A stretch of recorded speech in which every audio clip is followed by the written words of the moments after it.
bakit po hanggang ngayon ganito pa rin ang kwento sa immigration?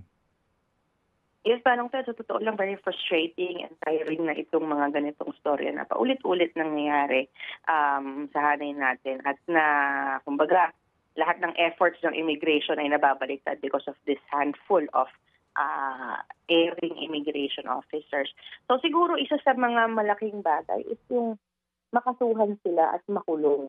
Kung merong mga tumulong, malaking bagay po na makasuhan. And yan po ang goal ngayon ng pamunuan ni Commissioner Viado bilang isa siyang abogado is talagang mag-file apart from dismissal from service, suspension, and whatever, is makasuhan po yung mga individuals that might be complicit ito sa case na ito at makulong po. Kasi yun talaga ang maging malaking deterrent for everyone.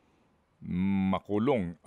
Ito hong pitong ito, mga regular po ito na empleyado ng immigration at hindi maaaring basta-basta na lang po tanggalin without the usual quote, due process, unquote.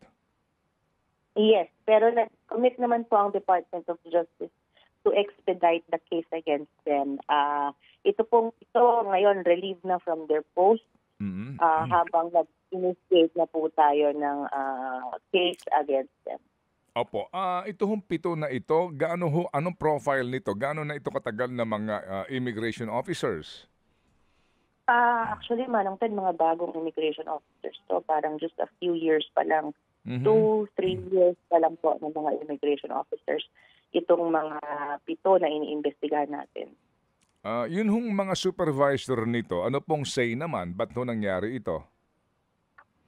Diyan na po yung expansion ng probe natin kasi hindi pa naman po magtatapos dun sa pito. Yun yung initial na nakita na may direct links dun sa ilan sa mga na-repatriate. But titingnan po natin kung meron pang ibang mga kausap itong mga to.